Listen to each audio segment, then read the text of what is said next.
Wow. Um, I write for Reluctant Reading Teens and Preteens because I was at one time a reluctant reading preteen when a really good girlfriend of mine in middle school introduced me to a book with black characters in it. The characters looked like me, they talked like me, they were in some really crazy situations, some things that I could relate to at that young age, and people felt like, no, you shouldn't be, into that. And hey, I was into that. And so it was good to be able to read a book. It was Alice Childress for me, who in her book Rainbow Jordan, that pulled me into to the reading family. And so now there's absolutely nothing that happens in my life that I don't first consult a book, no matter what's happened. When I'm grieving, when I went through a divorce, when I lost an opportunity, when I went through depression, just, whatever's happening in my life. Even when I need a reason to laugh, the first thing I usually will consult is a book. So that happened because someone back in middle school pulled me into the reading family. So that's who I am. I am the writer who writes for Reluctant Reading Teens and Preteens.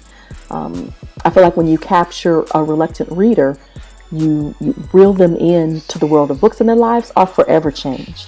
And they will always attribute that changed life to your story, to my stories. I am the writer that young people who hate to read love to read. In fact, I'm the ones that they will say, I'm the first one that they'll read cover to cover. So that's who I am. The one fishing in the deep, dangerous waters and praying all the time for traveling mercies, oh God.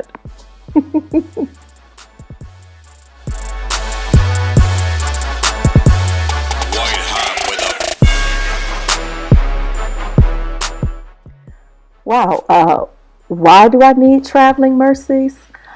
Well, actually, I need traveling mercies for the way I engage this group of reluctant readers. I present a situation exactly as it plays out when adults are not around to supervise what our kids are doing and what they're saying. And sometimes those unsanitized truths are, they're hard for adults to handle, even though what our children are experiencing is not new. Just put that out there.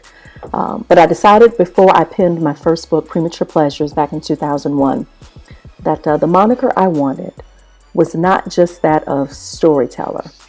I wanted to be known as a truth teller. And I depict the truth, and I depict it responsibly. So, for example, take one of the hip-hop songs. So in 3 minutes and 47 seconds, that artist will depict all kinds of madness, right? But at 3:47, the song fades to black. Now, the situation they described, however, continues. I write stories that depict the full madness, the fallout from the madness, the humor in the madness, the consequences of the madness, and finally the redemption. It all works out. Although not all the time the way we planned, but still it does work out. So my choice to keep it honest instead of keeping it safe means that I pray for traveling mercies. And you need that when you've gotten off the shore and launched into the deep, as I've done. But I also find that the catch is more plentiful, even though the predators are bigger and scarier.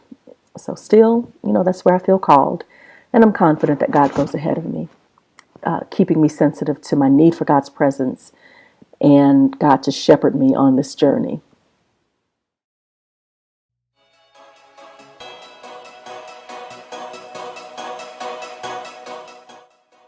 Wow, the benefits to reading books by Alexus Rhone. There are actually several. Again, I do write gateway novels, getting teens hooked on books. So first benefit is I pull non-readers into the reading family. Second, I create opportunities for young people to see positive solutions to their universal problems. They walk around thinking, oh, I'm the only one. And I present in the safety of a book this particular situation, and I present a positive solution to something that says, okay, look, you really are not the only one. So it creates opportunities for young people to see those positive solutions to universal problems. Third, I provide private opportunities for teens and preteens to make sense of their world through these fictional characters. Some things feel pretty icky, and people are afraid to share the truth about where they are or where they've been. And so in my books and my stories, I just provide a private opportunity for you to see what's really going on and to help you make sense of it with a responsible adult. Fourth, I partner with teen organizations to help spread the word about places to go for help. So it's not just depicting these situations and saying, okay, yeah, this is what happens, and this is the fallout and the madness from it. Here's the climax, and here's the resolution. It's real. And so there are places to go for help for a lot of these things that I discussed, from teen dating violence to molestation to rape to, just premature activity, just all of the ways in which our youth are like they're just screaming for help and they don't really know where to go. I depict all that madness and then say, listen, there are places to go. There are organizations, there are mentors, and they're a lot closer than what you may think. Fifth, and finally, they're great entertainment. Anything I write is a ton of fun for young people. And, but it's also a really good opportunity for adults to reminisce about where they've been, to reminisce about their childhood, and to mentor young people accordingly. I want my readers to do two things: to laugh and to think. And so everything I write is meant to definitely engage them in that way. So again, these are gateway novels, getting teens hooked on books, written for reluctant readers, but it's also a tool for mentors and counselors or parents or anyone who's looking to connect with that child that just, you can't seem to figure out a way in. Why don't y'all pick up a book by Alexus Rhone and watch that relationship foster just over really good, honest conversations as you, debate, generationally the different situations that I depict in the book. So, no more silence. We will break the cycle of shame by breaking the cycle of silence. So no more being quiet about where we've been. And in these books that I write, I attempt to break that shame by breaking the silence and just telling the truth about what really happens, and how there's a solution, there is redemption. It all will work out.